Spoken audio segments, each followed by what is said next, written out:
Faire sa veille, anticiper, communiquer, évoluer, changer. Pas toujours simple dans notre quotidien professionnel RH. J'entends encore trop souvent, mais on n'a jamais fait comme ça. Cela m'a donné envie de nous aider et à voir notre métier RH différemment. Bienvenue donc dans On n'a jamais fait comme ça, le podcast de ceux et celles qui font avancer la profession ressources humaines, de ceux et celles qui nous proposent, à nous RH, des solutions pratiques et concrètes. Je suis Florent Le Tourneur, fondateur de We Feel Good, agence marque employeur et communication RH. Merci d'avance de votre fidélité. Si ça n'est pas encore fait, abonnez-vous pour ne pas rater les prochains épisodes. J'espère d'ailleurs que cet épisode ouvrira pour vous le champ des possibles et vous donnera envie de faire bouger les lignes RH dans votre entreprise. C'est parti et bonne écoute. Ce podcast existe grâce à Kellyo qui le sponsorise. Kellyo, l'éditeur qui propose tout ce dont les RH ont besoin dans une seule solution pour gérer les collaborateurs du recrutement à la paye. Pour les découvrir, kellyo.com/fr. Kellyo, K-E-L-I-O. Hello à toutes et à tous et bienvenue pour ce nouvel épisode de On n'a jamais fait comme ça. Alors aujourd'hui, j'ai le plaisir d'accueillir dans mes locaux à Rennes une femme qui incarne le leadership sous toutes ses formes, Delphine Zanelli. Delphine est conférencière, autrice, formatrice, créatrice du podcast à succès L'entreprise de demain et elle accompagne depuis des années les organisations et les leaders à transformer leurs pratiques pour plus d'impact et d'engagement. Delphine, c'est aussi une experte qui ne se contente pas de théorie. Elle propose des méthodes concrètes et activables, comme sa méthode Lead for Impact, pour faire des managers de véritables leaders inspirants. Et cette année, elle nous offre un cadeau précieux, son livre « 100 jours pour révéler votre leadership ». Un programme en 15 semaines pour affûter sa posture de leader et engager ses équipes avec sens et authenticité. Sujet qui m'est très cher, vous le savez. Avec son énergie communicative et son expérience riche, de HSBC à son entreprise actuelle, Delphine est une voix incontournable pour tous ceux qui veulent réinventer leur manière de manager. Alors préparez-vous, cet échange promet d'être aussi inspirant qu'actionnable. Bienvenue Delphine. Merci de m'accueillir. Je t'en prie. Merci d'être venue jusqu'à moi en Bretagne. Eh ben écoute, j'apprécie. J'ai profité que je donne une conférence à Rennes tout à l'heure, à Lorient tout à l'heure, et j'ai fait un stop. Je suis ravie. Bon. Alors, avant qu'on parle de ton livre, est-ce que tu peux nous raconter, j'ai rapidement décrit ton parcours de HSBC à ton entreprise actuelle, mais tu vas mieux le raconter que moi. Est-ce que tu peux me raconter ton parcours et ce qui t'a amené aujourd'hui à devenir, ce que tu es devenue une experte en leadership et en transfo d'entreprise? Alors, il y a 3 événements marquants. Le premier, à 17 ans. À 17 ans, j'ai choisi mon métier. En fait, je collais des enveloppes dans une entreprise, l'entreprise de mon père qui avait une PME, et pour gagner un peu de sous. Et je discutais beaucoup avec mon père de la stratégie de son entreprise, aussi de sa vision de dirigeant. Il était président du CJD à Grenoble à l'époque. Et je discutais avec les collaborateurs et je lui avais dit, écoute, il y a un truc, je trouve qu'il n'y a pas une compréhension, enfin, vous ne me racontez pas la même histoire. Et donc, je lui ai proposé, du haut de mes 17 ans, à commencer à lui créer un journal interne. Donc là, je me suis dit très vite, j'ai envie de faire ce métier, j'ai envie de mieux connecter. Moi, j'aime le business, j'aime l'entreprise.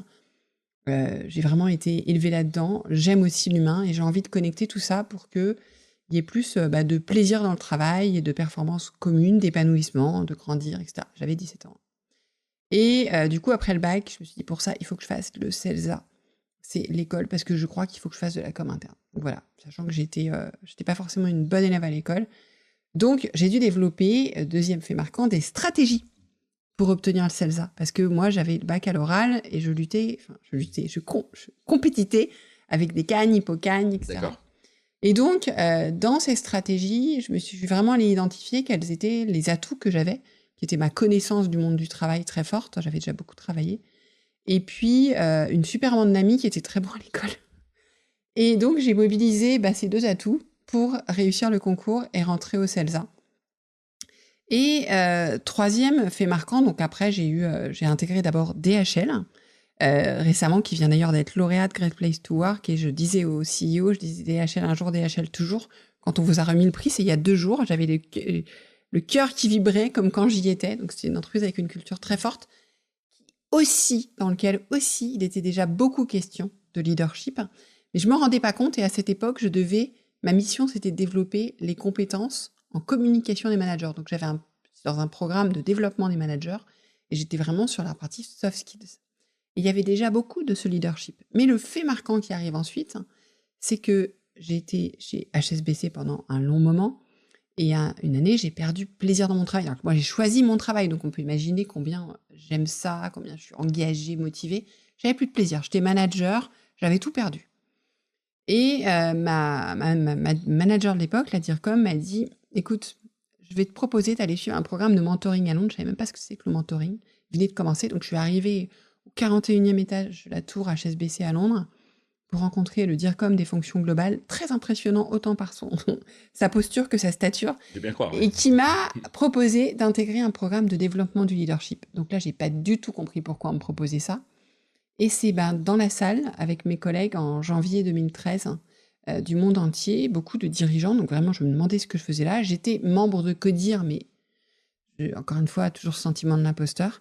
Et en fait, j'ai compris que le leadership, on en avait tous, qu'il était de notre responsabilité de le développer et que c'est ça qui ferait de moi une bonne manager et surtout qui me permettrait de retrouver plaisir et sens moi-même dans mon travail. Parce qu'encore une fois, je l'avais perdu par moi-même. Donc voilà comment je suis arrivée à ça.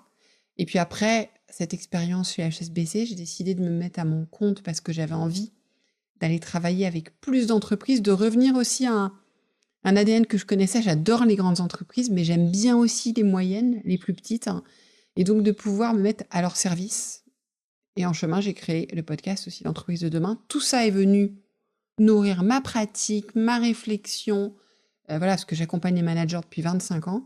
Et un jour, je me suis dit, mais j'ai envie de transmettre tout ce qui m'a été offert pendant ces 25 ans. Et c'est un peu, c'est l'histoire de ce livre. D'accord, ok. Tu travailles pas que dans le milieu financier et bancaire aujourd'hui? Ah, pas du tout. Ok. Voilà. Pas du tout. D'ailleurs, avant, je suis dans le transport. Je travaille avec l'industrie, avec les services, avec le luxe, avec tous les secteurs. Plus j'ai de secteurs différents, plus mon intervention est riche. Enfin, je pense que tu le sais très bien. Oui, je confirme. C'est même hyper important. Ouais. Ok, d'accord. Alors, du coup, t'as créé ton podcast, l'entreprise de demain, il y a quelques années maintenant. Il y a 7 ans. 7 ans. C'est rare, un podcast qui dure aussi longtemps, donc bravo, parce que je sais que ça prend un peu de temps, un peu de travail, et durer, c'est pas facile dans le monde du podcast. Pourquoi tu as créé ce podcast, et si tu avais 1 ou 2 épisodes qui t'ont véritablement marqué pendant ces 7 ans, tu dirais quoi? Alors forcément... Ou tu dirais qui? Alors j'ai créé ce podcast, j'ai mis 1 an à le créer, parce que je me sentais totalement imposteur, encore une fois. Et j'ai créé ce podcast parce que je rencontrais des dirigeants fabuleux. Et je me suis dit, mais il faut que je partage ça. Je peux pas le garder pour moi. Et en plus, j'en avais un peu assez des articles, les 3 clés pour ci, les 3 clés pour ça. Or, en fait, le monde de l'entreprise, c'est gris, c'est complexe, c'est subtil. J'avais aussi... je venais de partir... Parce que je travaillais à Paris, on est parti quelques années s'installer en Haute-Savoie. Et on m'avait dit, oh là là, tu vas rencontrer des dirigeants peut-être un peu arriérés. Enfin, franchement, on me parlait d'eux comme... Ouais. En fait, j'ai rencontré des gens extrêmement visionnaires qui ont beaucoup démarré, voilà, certains en tant qu'ouvriers dans l'industrie, etc., visionnaires. Et je me suis dit, mais il faut que je partage tout ça. Donc, c'est vraiment né de ça. Et un des épisodes marquants, forcément, c'est le premier, c'est Dominique Steller, qui est chercheur à l'école de commerce de Grenoble. Je ne sais même plus comment elle s'appelle, parce qu'elle a changé de nom 3 fois entre-temps. Et c'est un épisode marquant parce que si vous l'écoutez, aujourd'hui, vous verrez qu'il n'a pas pris une ride, il a 7 ans. Et parce qu'on parle déjà de tous les sujets qui sont sur la table aujourd'hui. Donc ça, c'est un épisode important. Ensuite, tous les autres m'ont beaucoup plu. Je dirais qu'il y a un autre épisode, c'est quand j'ai interviewé ma première auditrice, Claire Bonenfant, qui d'ailleurs est repassée sur le podcast il n'y a pas longtemps, sur mon podcast, qui m'avait été une des premières à mettre un commentaire sur Apple Podcast, qui était en pleine transfo de son entreprise, une dirigeante, qui depuis a beaucoup évolué, et elle est déjà venue plusieurs fois sur le podcast. C'est la première fois qu'elle est venue. Voilà, ça, pour moi, c'est un épisode marquant parce que on passe le relais quelque part. Donc ça, c'est important. Et après, je dirais, c'est des épisodes... Il y en a beaucoup, mais j'aime bien ne pas forcément être d'accord. Donc des épisodes où... je peux pas en citer un, il y en a plusieurs, mais où on n'est pas forcément d'accord, où je veux aussi chercher des gens qui ont des points de vue très différents. Okay. À condition, bien évidemment, qu'on ait quelque chose à partager. Hein, c'est pas pour... voilà. Oui. Mais je trouve ça chouette. Je mettrai d'ailleurs tous les liens dans la description de l'épisode. Et j'aime bien ta posture, parce que je commence à la faire effectivement de personnes qui m'écoutent.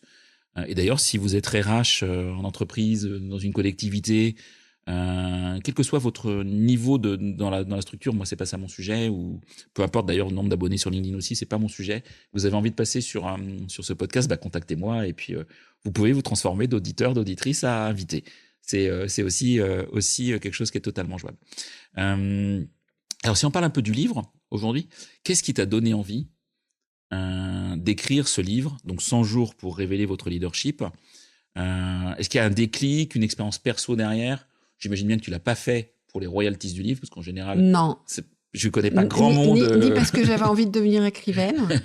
Donc, en fait, qu'est-ce qui s'est passé derrière et pourquoi tu es allé sur ce terrain de jeu Alors, il y a un premier point qui est le point important, le moteur, parce qu'en fait, pour écrire un livre, il faut un vrai gros moteur. Ouais. C'est très challengeant. Je pensais savoir écrire. Ma formation à la base, c'est de la com. Je savais pas écrire un livre. Le premier vrai moteur, c'est la transmission. D'accord. C'est vraiment que je pense que tout le monde a du leadership. J'ai eu la chance d'être exposée à des outils, à des mindsets, à des tas de choses absolument fantastiques. J'ai mis dans le livre absolument tout ce que je vois fonctionner au quotidien, tout ce que j'ai vu fonctionner. Et j'avais envie de transmettre ça pour ceux qui ne peuvent pas être exposés. Donc j'interviens en conférence dans les entreprises, donc je rencontre des collaborateurs, je vois leur appétit pour plus d'outils, pour des choses très pragmatiques, on va y revenir, très concrètes. Mais j'ai aussi beaucoup d'auditeurs et d'auditrices du podcast qui n'ont pas la chance qu'il y ait un accompagnement d'entreprise. Et j'avais envie de pouvoir leur donner ça. D'accord. Donc ça, c'est le premier moteur. Le deuxième, il est très pragmatique, c'est que je suis conférencière, et quand tu es conférencier, c'est important d'écrire des livres. Ok. Donc ça, c'est très pragmatique. Okay. C'est un gage mais un gage juste du fait que tu as poussé ta réflexion très loin. Ouais, okay. Parce que franchement, j'avais l'impression d'avoir déjà poussé, parce que avec tout ce le que j'ai dans le livre... Tu l'avais poussé quand même. Déjà. Oui, puis tout ce que j'ai dans le livre, j'accompagne depuis des années avec. Je le transmets en conférence, mais en fait, ça va vraiment encore plus loin. D'accord, ok. On va parler du programme en 100 jours. Déjà, le leadership, que tu utilises ce mot-là, on l'a utilisé plusieurs fois. C'est quoi ta définition? La définition de Delphine du leadership? Alors, j'ai pris une définition un peu caricaturale, mais volontaire, pour qu'elle soit compréhensible. Donc, j'en parle souvent par rapport au manager, mais je peux en parler par rapport aux collaborateurs. Manager, collaborateur, c'est notre rôle, c'est notre fiche de poste. C'est ce pourquoi on est payé. Leader, c'est la posture qu'on choisit d'avoir dans ce rôle. C'est la posture qu'on choisit d'avoir au quotidien. Mais je pourrais même dire, je suis maman. Maman, c'est mon rôle par rapport à mes filles, mais je veux être un leader par rapport à elles, parce que je veux leur transmettre quelque chose. Et la question que je pose toujours, c'est quel impact, ça part de l'impact que vous voulez avoir. Donc, quel impact je veux avoir sur mes filles, quel impact je veux avoir en tant que collaborateur, quel impact je veux avoir en tant que manager. Et c'est là qu'on prend le plaisir, parce que c'est là qu'on transmet qui on est, sa singularité, dans un cadre, le cadre éducatif que je veux donner, le cadre de mon entreprise. Voilà, mais je prends volontairement, d'ailleurs, j'ai jamais pris ce parallèle de maman, mais je le prends parce que je veux montrer que c'est quelque chose de très universel. Et que c'est pour ça que je pense qu'on en a vraiment tous. Et que c'est pas du charisme, c'est pas comme... C'est pas la même chose. Ah non, enfin, je veux dire, il peut y avoir du charisme, c'est un sujet, voilà, mais il y a des leaders complètement introvertis qui sont d'excellents leaders. C'est encore triste que dans les dictionnaires, la définition, c'est la posture dominante. C'est la position hiérarchique. Or, on sait très bien qu'on a vu plein de top dirigeants pas du tout être leader, et à l'inverse, des collaborateurs émanés, voilà, et avoir un vrai leadership. Ok. Et pourquoi ce sujet de leadership est devenu aussi crucial aujourd'hui dans un monde du travail là, qui est en pleine mutation, hein. Il est tout le temps en mutation, mais encore plus aujourd'hui. Alors, je ne sais pas s'il est crucial. Je sais que j'ai de plus en plus d'entreprises qui me contactent en me disant on veut développer le leadership parce que je crois qu'il faut qu'on travaille le leadership. Je crois que ce qui est important, c'est qu'on a besoin... on parle beaucoup de la quête de sens, mais la quête de sens, elle commence par soi. Et donc, la question de l'impact que je veux avoir, de la posture que je veux avoir, elle est fondamentale. Ensuite, on est beaucoup dans une culture quand même de l'individu, de la marque personnelle, et donc la question du leadership, elle est importante. Et enfin, parce qu'aujourd'hui, la clé, je dis aujourd'hui, mais en fait, j'ai expliqué dans une conférence que mon premier job, ma première mission, c'était d'engager les collaborateurs il y a 25 ans, plus de 25 ans.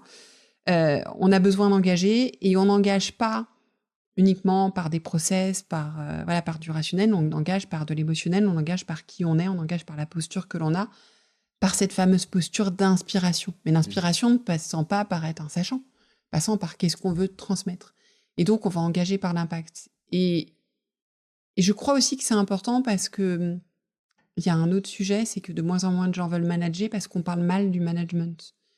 Je faisais un post en disant les jeunes veulent plus manager, mais ils veulent continuer à faire des enfants. Et en fait, la prise de responsabilité, ou tomber amoureux, la prise de responsabilité et l'engagement, il est aussi énorme dans ces deux domaines. Donc, parlons-en différemment. Et parler du leadership, c'est parler de cette prise de pouvoir que j'ai sur mon poste. Encore une fois, dans le cadre de l'entreprise. Et puis, dernier point, j'ai beaucoup de DRH qui me disent « Mes managers, je veux qu'ils prennent responsabilité de leur posture dans leur job. Je les sens en retrait, un peu... voilà. Et ben, travailler cette posture de leadership, c'est une clé fondamentale. Et en plus, je m'aperçois quand je travaille avec les managers, quand j'interviens, que quand on va sur ce registre, tout fait sens. J'interviens parfois en fin de cycle de formation de gros programmes et les managers me disent oh, « ça y est », après la conférence, me disent « ça y est, je crois que j'ai compris ». Parce qu'en fait, tout d'un coup, quand on repart de sa propre posture, tous les outils qu'on nous a donnés, on voit beaucoup mieux comment les utiliser. Donc voilà, c'est aussi un déclencheur. Ok. Alors, tu as structuré ton livre autour d'un programme de 100 jours. Oui. Ok. Pourquoi ce format et en quoi il est adapté à la transformation des leaders? Alors, je vais être très transparente. C'était mon éditeur qui avait envie d'un programme en 100 jours. Ah, d'accord. Et moi, j'ai travaillé sur le projet avec un éditeur parce que je ne suis pas spécialiste du livre, ni du marché du livre, et je pense que c'est important. Après, pour moi, j'ai accepté parce que ça résonnait totalement, parce que j'avais déjà développé beaucoup de programmes. Les 15 semaines, enfin c'est 100 jours, 15 semaines. J'avais développé beaucoup de programmes et je crois beaucoup. Alors en fait, après, ça c'est très personnel, mais enfin, il se trouve que le personnel devient universel parce que c'est tous les retours que j'ai sur le livre. C'est que moi, souvent, je suis quelqu'un qui cherche tout le temps à me développer. Et pour ça, j'ai besoin de programmes parce que je suis hyper créative. Je pars dans tous les sens. Et donc, j'adore avoir des guides et des programmes. Donc, quand ils n'existent pas, je me les crée. Et en fait, je disais que ça devient universel parce que c'est un retour que j'ai énormément de personnes qui me disent, et d'ailleurs, de personnes très averties sur le sujet, donc je suis parfois surprise, et qui me disent, ce programme, ça m'a aidé à avancer.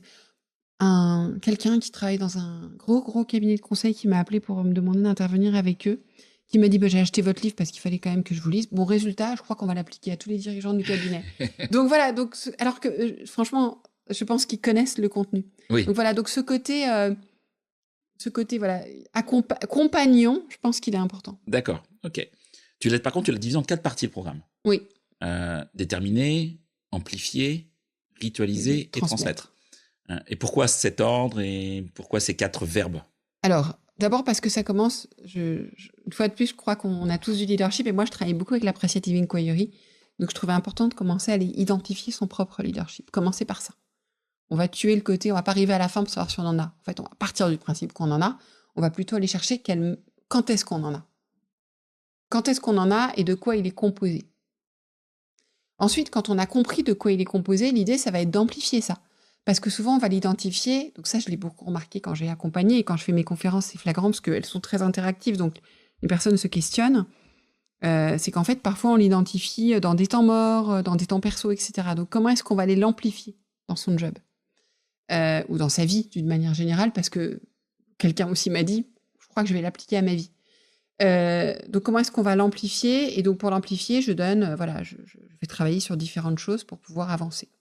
Et ensuite, quand on l'a identifié, qu'on a identifié comment on pouvait l'amplifier, il faut le ritualiser, parce que si on l'ancre pas dans des choses concrètes, dans des rituels concrets, donc ça veut dire aussi accepter de revoir ces rituels existants. Là, si on reprend le pôle managérial, revoir la manière dont on fait ses one-to-one, sa réunion d'équipe, etc., etc. C'est important parce que ça ancre notre leadership. Et transmettre, parce que transmettre, c'était mon objectif avec ce livre, okay. Et je veux que les gens transmettent derrière. Et puis je crois que c'est la quintessence de l'apprentissage, parce qu'on finit d'apprendre quand vraiment on est capable de transmettre, et du leadership. Ok. Dans tout ça, donc il y a 15 semaines, avec beaucoup d'exercices pratiques à chaque semaine. Quelle est la semaine que tu considères, toi, avec ton regard, comme la plus difficile à mettre en œuvre pour les leaders, et pourquoi? La première. Ah ouais, carrément. Non, en fait, c'est pas la plus difficile. Okay. La première, c'est un peu... C'est quoi, c'est d'y aller? Non, la première, c'est la question d'identifier son leadership. Et c'est vrai que c'est pas facile. Mais c'est pour ça que j'explique qu'en fait, vous itérez cette question absolument tout le livre.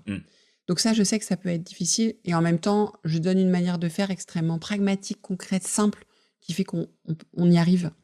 Après, je vais vous donner la plus... peut-être que la plus difficile, c'est la partie où on travaille sur le mapping de ses qualités, de ses compétences de leader. Parce qu'en fait, j'ai introduit une notion de complexité, pas de compliqué, de complexité. Mais parce que pour moi, j'ai essayé de retranscrire ce que j'ai perçu chez les plus grands, enfin, beaucoup de leaders que j'ai rencontrés, interviewés. Et c'est complexe, c'est un équilibrage de qualité et de force. Donc, un, il faut accepter de se les reconnaître. Et deux, il faut accepter de les équilibrer. Un troisième que j'aurais pas perçu comme difficile, mais je sais que ça l'est, parce que c'est le chapitre sur la vulnérabilité. Et on parle aussi de connaissance de soi, d'acceptation de soi, c'est difficile. Ça, c'est encore très... Je pensais que ça serait plus facile, et en fait, j'ai des retours comme quoi ça reste assez difficile, et c'est pas une question de génération. Voilà, donc je dirais que c'est ces trois-là. Merci. Et si on parle, justement, j'ai une question sur la partie vulnérabilité. Tu parles d'explorer ses forces et donc ses vulnérabilités, pardon. Et comment on peut transformer ces vulnérabilités en levier de leadership? En les acceptant, en les reconnaissant. Mais alors, c'est un boulot pour la vie. Hein. Moi, je bosse encore dessus. Hein. Franchement, je connais personne qui bosse pas dessus. Ouais, est-ce que ça, c'est pas un matin, tu te lèves? J'ai interviewé des dirigeants très, très haut placés qui travaillent toujours sur ce sujet. On en a tout le temps. Donc, en fait, c'est de les reconnaître. En off, avant de discuter, tu me disais, je suis pas un bon manager. En fait, il y a ce travers de beaucoup de personnes de dire ça. Moi, je l'ai dit aussi. Hein. Et en fait, je dis, tu gères pas. Et en fait, on peut être un excellent leader et pas savoir gérer un tableau Excel, un planning, un agenda, des doléances d'équipe ou des choses comme ça. Et c'est OK. Donc, en fait, identifier ses vulnérabilités, c'est important parce que ça permet de prendre conscience de ça, d'éviter les angles morts, mais aussi de se faire aider là-dessus. De se faire aider, de se faire épauler, et de dire les choses à son équipe. Parce que si vous le dites, voilà, moi, je sais que je vais pouvoir... Un dirigeant qui témoigne dans le livre avec qui j'ai travaillé, Pierre Holman, dirigeant extraordinaire, me disait, quand on discutait en amont de ce livre, en fait, il a maintenant développé une très forte conscience de ses atouts en tant que leader et de ses vulnérabilités. Et donc, il les partage avec moi. Et c'est génial parce que je me suis dit, pour certains, ça pourrait paraître présomptueux parce que ces atouts, il les positionne très fortement, mais ils sont essentiels parce qu'ils sont au service de ses collaborateurs. Et en même temps, il équilibre ça totalement en étant complètement conscient de la vulnérabilité qui est associée et des points de vigilance qu'il doit avoir. Et je le connais depuis très longtemps. C'est quelque chose que je perçois qu'il a développé avec le temps aussi. Oui. Voilà. Et je me dis, quand on en est arrivé là, on a un sacré leadership quand même. Ok. Quel conseil, je viens sur... J'essaie de parcourir un petit peu toutes les parties. J'ai préparé des questions sur toutes les parties. Je pourrais pas poser toutes les questions que j'ai écrites comme d'habitude, hein, parce que j'en ai écrit beaucoup trop, mais on était sur la partie déterminée, je vais sur la partie un peu amplifiée, qui est la partie 2.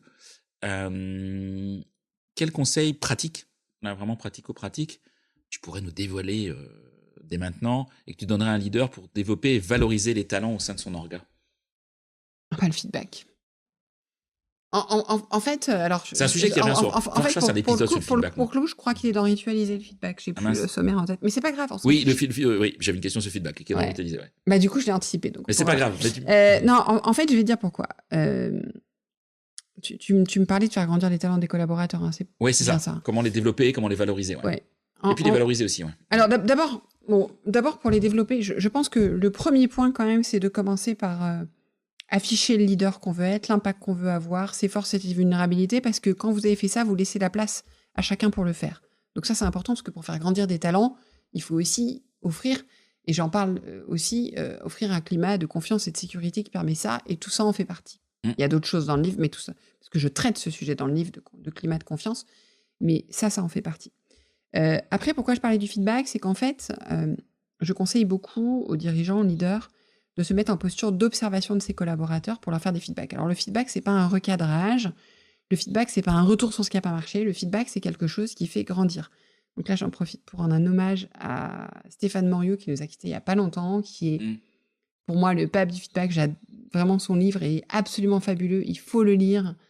Vous pouvez aller voir les vidéos qui existent de Stéphane, c'est très éclairant. Le feedback, c'est quelque chose, j'ai beaucoup d'émotions en vous le disant. C'est quelque chose qui est là pour vraiment faire grandir. Ça veut dire que c'est quelque chose sur lequel on va valoriser ce que vous savez bien faire et de temps en temps vous aider à encore mieux le faire. Et ce qui est intéressant, c'est pas de vous dire ce que vous savez bien faire, que vous identifiez. C'est de vous aider à identifier les choses que vous n'avez pas conscientisées. D'ailleurs, quand j'avais interviewé Stéphane sur mon podcast, il m'a fait un feedback qui a été pour moi vraiment un game changer parce qu'il m'a permis de mettre le doigt sur quelque chose que j'avais pas totalement perçu, conscientisé. Et quand vous faites ça, c'est là que vous aidez vos collaborateurs à grandir. Et pour ça, c'est nécessaire de les observer pour identifier les choses. Donc ça peut être assez simple en disant, cette semaine, je vais aller observer un tel et un tel parce que je vais interagir avec eux. Et mon objectif, c'est de leur faire un feedback sur des choses que j'avais d'ailleurs pas forcément perçues, qu'ils n'ont pas forcément perçues d'eux. Et un feedback à la fois sur cette force, et puis éventuellement, si j'ai des pistes d'amélioration à leur donner. Et pour ça, il y a une formule simple, qui est la formule STAR du feedback, qui est une situation, une action, un résultat. Parce qu'un feedback, c'est pas merci, c'est dans telle situation, tu as fait ça, ça a donné ça. Et si je veux associer l'amélioration, dans telle situation, tu as fait ça, ça a donné ça. Et je pourrais te suggérer de faire ça pour que ça ait encore plus d'impact. Voilà. Et ça, pour moi, c'est l'outil de détection des talents et de développement des talents des collaborateurs. Ok, très clair. Donc le feedback, qui est l'un des rituels, ouais. Qui n'est pas toujours facile à utiliser. Mais qui est pour moi un rituel fondamental dans la posture de leader. Ouais. Et tout ça, je vais te retourner une question que tu m'as posée tout à l'heure. Sans interviewer mutuellement sur le podcast. Comment on se dégage du temps c'est l'objet dans un quotidien. Oui, je sais bien. Dans un quotidien professionnel, quand on est manager, quand on est leader, qui est surchargé, on a en général un peu de travail, on s'ennuie pas trop. Est-ce que tu as des astuces concrètes pour aider les gens qui nous écoutent à prioriser? Bien, en fait, justement, il arrive dans au-delà le livre. Au-delà d'acheter ton livre. Il arrive dans le livre, ça serait avec plaisir, il arrive dans le livre à la fin du livre, parce qu'en fait, je pense que... Parce que j'ai souvent cette question, donc je voulais absolument le mettre. Mais il faut commencer par se poser la question de l'impact de ce qu'on veut avoir, de nos forces et de comment on va ritualiser, pour se dire à partir de là, qu'est-ce qui devient incontournable dans mon agenda. Tout à l'heure, on parlait, donc je t'interviewais, on parlait de prise de parole de dirigeants, parce qu'on parlait de marque employeur, d'ailleurs. Un épisode que je vous conseille sur mon podcast de Florent. Et en fait, on disait que c'était exigeant en termes de temps, mais en même temps, si on veut avoir un impact autour de sa boîte, c'est fondamental. Donc voilà, donc c'est important de se poser cette question, et quand on s'est posé cette question, de se dire, s'il y a 1 ou 2 rituels qui sont fondamentaux, je veux les ancrer dans mon agenda, au moins pour un temps. Donc si je reprenais le feedback, c'est se dire finalement, je veux absolument avoir tant de temps dans ma semaine pour ça. Je vais te donner un exemple, un dirigeant de l'industrie avec qui je travaillais vraiment toujours submergé, enfin il bosse même le week-end, il bosse beaucoup trop d'ailleurs, et il avait un vrai sujet qui était dans un secteur en fait souvent en crise, un sujet de donner confiance à ses collaborateurs et lui-même parfois de reprendre confiance lui-même dans ce qui va être possible de faire. Et donc, on a travaillé beaucoup sur sa posture et on a travaillé sur un rituel qui était le fait qu'il fasse un bilan hebdomadaire de ce qui avait malgré tout fonctionné, même quand la ligne du bas du bilan était rouge, ce qui avait fonctionné et les progrès qu'ils avaient faits. Pour qu'il puisse à la fois, lui, prendre confiance, voir les choses et aussi faire justement des feedbacks à ses collaborateurs en se disant qui a mis ça en place et qu'il puisse comme ça, le vendredi soir, leur adresser en fin de journée un message pour leur dire merci, bravo et voilà ce qu'on a fait. Et on peut se dire que dans l'agenda de ce dirigeant, c'est impossible. Eh bien, écoutez, je pense que ça fait 5 ou 6 ans, il le fait toujours. Ok. Et il le fait toujours parce qu'il a compris que pour lui, c'était un game changer pour son état d'esprit et pour ses collaborateurs. Voilà. Donc après, on trouve le format pour le faire plus ou moins de temps. Voilà. Mais je pense que ça, c'est fondamental. Mais encore une fois, tu le disais toi, le temps, c'est ce qu'on choisit, ce qu'on décide. Mais pour qu'on le tienne, parce que tu me disais d'ailleurs, j'ai le podcast depuis 7 ans, pour tenir, en fait, il faut qu'il y ait quelque chose de fort derrière. Oui. Et ce qui est fort, c'est notre impact. On est tous drivés par ça, quoi qu'il arrive, et quel que soit notre job, même quand notre job est alimentaire. Et ça, je pourrais vous en donner des exemples à tire-larigot. Ok. La transmission. Tu as fait un chapitre, même une partie, plus qu'un chapitre d'ailleurs, une partie autour de la transmission. Pourquoi la transmission est-elle aussi importante dans le leadership et comment la mettre en pratique au quotidien? Alors, la transmission, elle est importante parce que, d'abord, la transmission, c'est la quintessence de l'apprentissage. Donc, ça veut dire que moi, je vous encourage, quand vous apprenez quelque chose, à tout de suite essayer de le transmettre. Parce que tout d'un coup, vous allez voir que vous allez le maîtriser beaucoup mieux. Donc, si on travaille sa posture, c'est important de le transmettre. Et on le transmet à qui? Qui on veut. Qui on veut, ok. Qui on veut. Et Et donc, travailler sur son leadership, donc commencer à le transmettre, ça veut dire qu'on va encore plus être dans notre posture de leader par définition. Ok. Ensuite, parce que le leadership, c'est de l'impact, donc c'est de la transmission. Donc c'est comment est-ce que je vais pouvoir transmettre le chemin que je fais, ce que je fais à d'autres. Et d'ailleurs, je trouve génial parce que j'ai des retours de personnes qui ont commencé ces semaines et qui commencent déjà à le transmettre. Et j'ai aussi écrit ce livre avec un groupe de managers miroirs. C'est-à-dire que je voulais vraiment qu'ils soient autoporteurs. Alors, ancrés dans la réalité, c'est pas difficile parce que je travaille tout le temps avec des managers, mais très autoporteurs.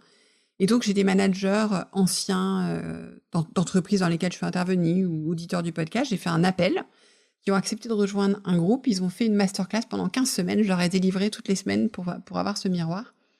Et comme du coup, ils ont fait le parcours en avance de phase, tous m'ont dit, maintenant, nous, on n'a qu'une envie, c'est de le transmettre. Donc en fait, on n'en était même pas à ce chapitre-là qu'ils avaient envie de le transmettre. Ok. Voilà, donc c'est un peu... moi, c'était un exercice de transmission. Comment vous passez le relais? Ok. Clair. Si les auditeurs, les auditrices qui nous écoutent ne devaient retenir qu'une seule chose de ton livre. Quel leader vous voulez être? Quel impact vous voulez avoir? Voilà, j'ai pas le temps de faire mes questions, mais t'as répondu, en fait. Ok. Ok. Et comment est-ce qu'on peut mesurer concrètement ces progrès au fil des 15 semaines, des 100 jours? Alors d'abord, c'est pas... Ou est-ce que c'est plus long que ça, en fait? Alors d'abord, c'est l'histoire d'une vie. Hein. Je pense que voilà. Ça comme tu le disais, j'apprends toujours. Je pense que c'est important de faire, de refaire. Déjà, si on arrive à itérer et à préciser. Donc là, encore sur mes managers miroirs, beaucoup n'ont pas eu... et franchement, c'était des managers aguerris, friands de l'exercice. Beaucoup ont trouvé la réponse sur leur leadership à la fin du livre. Et pour beaucoup, elle évolue encore. Donc ça, première chose. Donc se dire, voilà, ça se mesure par rapport à ça. Et après, je crois que c'est important quand on attaque ces démarches d'en parler avec ses collaborateurs. J'incite beaucoup les managers d'ailleurs de le faire avec des pairs dans leur entreprise, d'en parler à leurs collaborateurs, voire de le faire avec leurs collaborateurs. Et du coup, c'est de demander des retours. C'est de dire, voilà, le leader que je veux être, l'impact que je veux avoir, j'avance sur ce chemin-là. Je vais faire des erreurs, je vais essayer des choses. Bah, faites-moi des retours. Et donc de mesurer, de regarder aussi typiquement... Cyrielle, qui était une des managers miroirs sur le livre, qui témoigne d'ailleurs sur mon podcast, bah voilà, a pu mesurer par rapport au plaisir qu'elle a pris, à l'impact de ses réunions, à l'impact sur ses collaborateurs. Sébastien aussi, qui témoigne toujours dans le podcast, voilà, à la relation, l'évolution de la relation avec ses collaborateurs aussi. Après, il n'y a pas de magie, c'est des gens qui ont... Voilà, il faut avancer de manière complète, globale, et le décider. Ok. Voilà. Ça t'arrive d'avoir des prospects ou des clients qui te disent, ben ouais, bon Delphine, moi j'ai vraiment des problèmes avec mes managers. 100 jours c'est trop long, faut aller plus vite, quoi. On a vraiment des problèmes dans la boîte. Alors, et qu'est-ce que tu leur réponds? Parce que il faut prendre le temps autant. Ouais, c'est drôle, c'est un post LinkedIn que j'ai programmé pour ce soir, tu vois, sur la transformation. Okay. En fait, il faut vraiment du temps pour se transformer, pour transformer des pratiques. Je sais de quoi je parle parce que moi, je suis hyper exigeante avec moi et je ne supporte pas quand j'évolue pas vite. Mais en fait, il faut du temps. J'ai néanmoins conçu et je conçois, et mes conférences sont censées produire une transformation immédiate dans le sens où ça crée un déclic, ça crée une envie. Et les gens ne sont pas vierges de tout, même s'ils n'ont pas managé avant. Je veux dire, ils ont vécu. Oui. Et en fait, l'idée, c'est de créer un premier déclic, une première chose qui va déjà commencer à changer quelque chose parce que l'humain a besoin, je veux dire, on n'avance pas. Et c'est pour ça que j'aime beaucoup la Perceptive Inquiry, qui part du développement sur ses forces, parce qu'on ne peut pas avancer si on n'a pas des résultats assez rapidement. Donc, à la fois, ça peut aller très vite, et en même temps, il faut beaucoup de temps. Okay. Voilà. Donc, en fait, il faut jouer en permanence sur le temps court et le temps long. Donc, c'est quelque part, quel leader je veux être à terme sur un temps long. Et il faut que je m'autorise que ce temps long soit très, très, très long, et peut-être ma vie.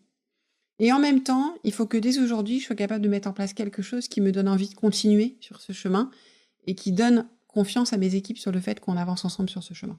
Ok. Si tu pouvais voyager dans le temps, remonter le temps, quel leader historique tu aurais aimé coacher et accompagner? Pourquoi? Est-ce qu'il y a une personne que peut-être que tu ne pourras malheureusement jamais accompagner, mais que tu aurais aimé accompagner? Qui est connu, donc par définition. Ouais, quelqu'un qui toi, je sais pas s'il t'inspire, le mot peut-être trop fort ou pas adéquat, mais te dis ça, c'est un leader ou une leader que j'aurais aimé coacher?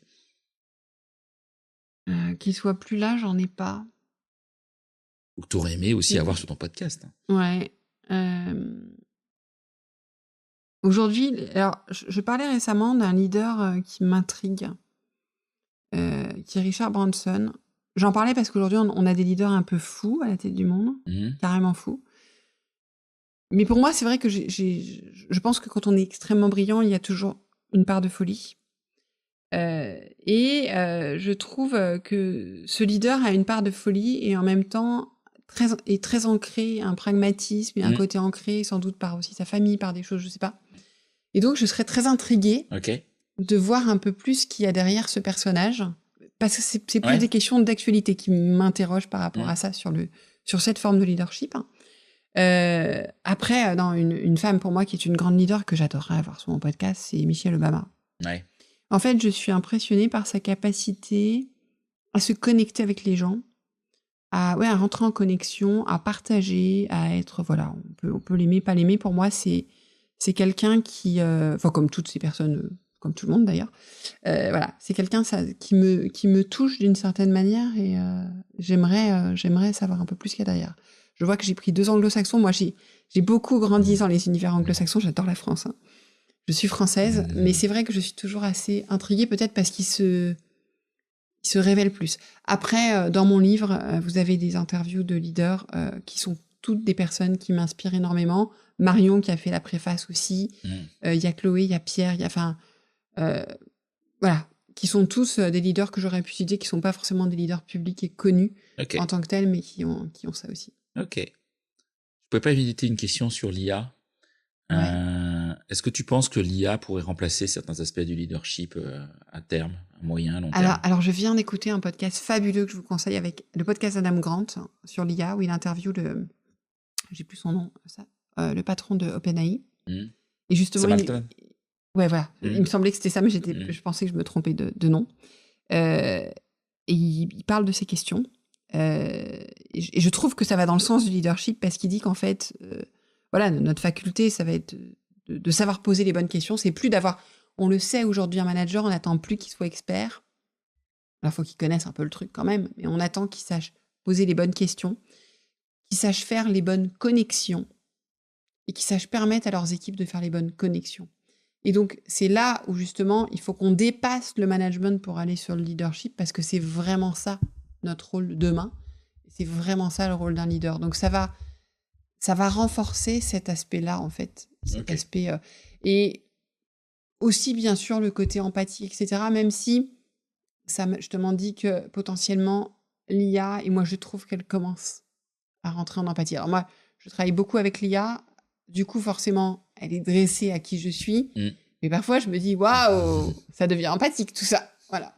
OK. J'arrive sur ma question traditionnelle de fin de podcast. Delphine, est-ce qu'il y a une anecdote pro que tu n'as encore jamais racontée à un micro, à une conférence? Comment j'ai décroché mon premier CDI? Vas-y. Je le partageais il n'y a pas longtemps, justement, avec les équipes de DHL. J'étais chez DHL. Je suis arrivée dans cette entreprise, il y avait un tournoi, donc j'étais en CDD. C'était mon premier job. Il y avait un tournoi mondial de foot organisé par un mécène qui réunissait à Eindhoven, dans un center park, les équipes du monde entier. Et il y avait un enjeu politique pour les pays de gagner ce tournoi, en tout cas pour les dirigeants de pays. Et donc, ils étaient prêts à embaucher des joueurs de foot dans leurs collaborateurs. Et il y avait aussi un tournoi de cheerleader. Et le DG était assez pragmatique à l'époque. C'était dit, sur le foot, on n'a pas beaucoup de chance, mais il faut qu'on essaye le cheerleading. Cheerleading, c'était à la fois au bord des terrains, mais c'était aussi un spectacle à part entière. Et donc, il y avait une commerciale qui est une ancienne danseuse professionnelle. Il a monté une équipe avec elle. Et j'ai senti qu'il fallait que j'y aille. Et j'ai intégré l'équipe. Et le DG, une période avant le tournoi, m'a dit, je sais que tu veux un CDI. Si tu fais gagner l'équipe de France, il y a des chances que ça se passe. Enfin, si tu fais gagner. Je n'étais qu'une personne, sans doute la plus maladroite et la moins bonne de toute l'équipe, soyons clairs. Mais si votre équipe gagne, et on a gagné, on a été 3e, derrière quand même des Russes qui étaient des gymnastes professionnels. Donc c'était à la fois un moment, d'abord c'était un week-end hallucinant, parce que il y avait le patron mondial, moi c'était mon premier job, quoi. Ouais. J'ai découvert une entreprise avec, enfin voilà, c'était vraiment, j'étais encore à l'école, quoi. Et ensuite, ensuite de réussir ça et de faire en sorte que ça fasse décrocher un job, oui. Mais c'est vrai que j'en parle très peu parce que imaginez que dans les entretiens de recrutement, ça aurait pas fait Non, c'est clair. très sérieux. C'est plus ton sujet.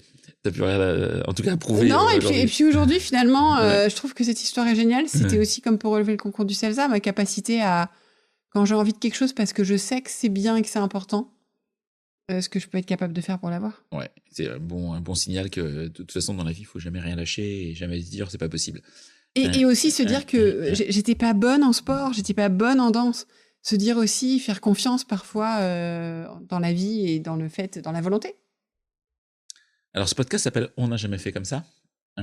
Quel est ton On n'a jamais fait comme ça préféré en matière de RH? Quelque part, cette pratique innovante ou pas innovante que tu aimerais voir généralisée partout dès demain matin dans toutes les entreprises?